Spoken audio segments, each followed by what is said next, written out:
Embrace the magic.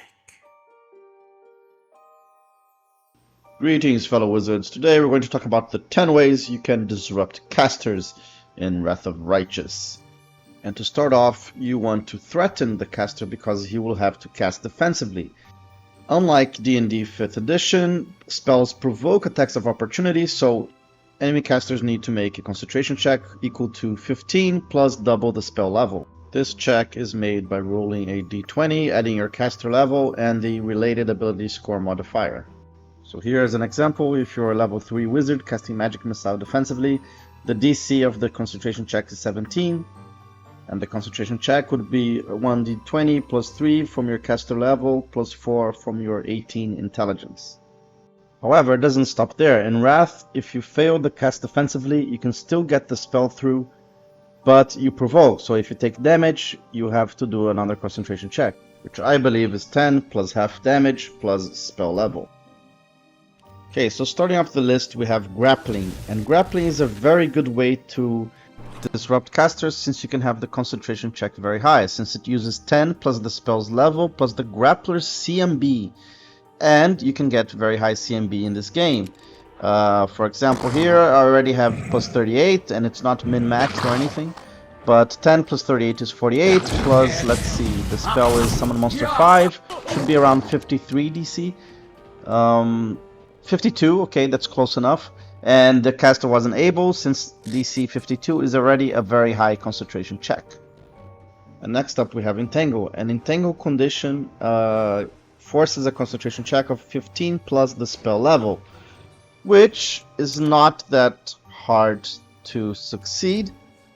Maybe it's good in early levels, but as can be seen here, the enemy caster even rolled a 1 on the concentration check and still passed. Next up we have Censor, which is a Hell Knight ability that allows you to mute the caster for 1d4 rounds if it fails the will save. So this is an interesting ability because even though you can't get the DC very high, it is bundled with your Smite Chaos ability, so there's no actual action economy cost. And here in this example, the enemy failed its save, so it does nothing.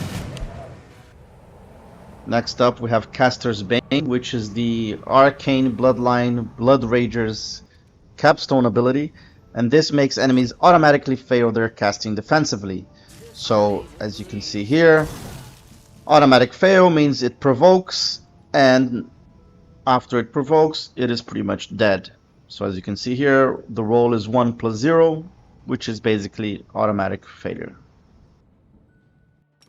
So Curse of Magic Negation was a new spell added in the last patch maybe, or the last DLC.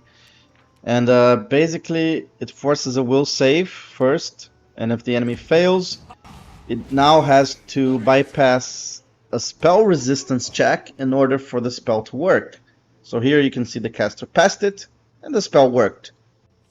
Honestly, I will just never use the spell ever. If you want a proper save or suck spell, Feeblemind is the classic spell that shuts down casters, since they become bumbling idiots. So as you can see, the enemy just skipped its turn and did nothing. Likewise, Baleful Polymorph turns them into a stupid dog, which can't cast spells. Again, also a great alternative.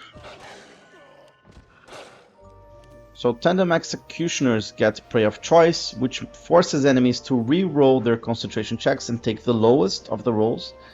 And they also get things like Disrupted Focus, which increases the DC by 4 to cast defensively.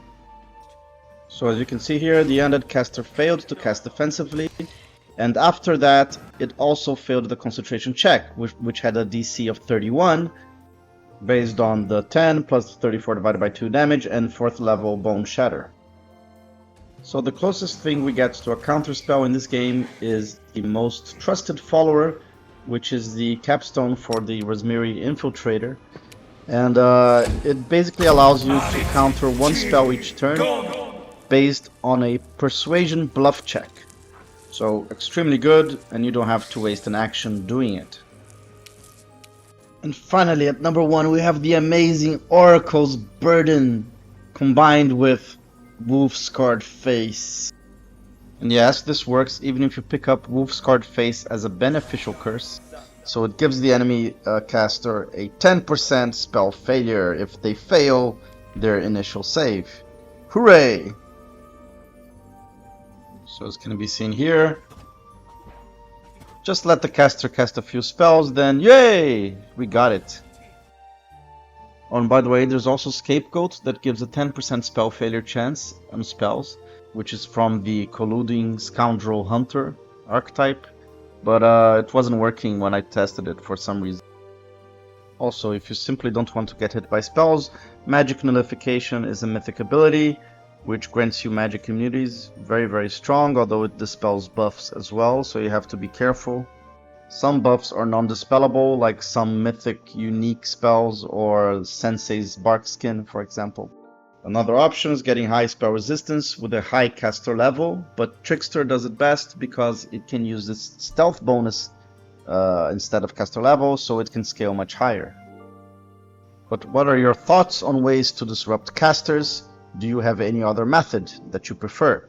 Let me know in the comments. Like and subscribe if you want. Take care. Thank you for watching, fellow wizard, and may magic be with you.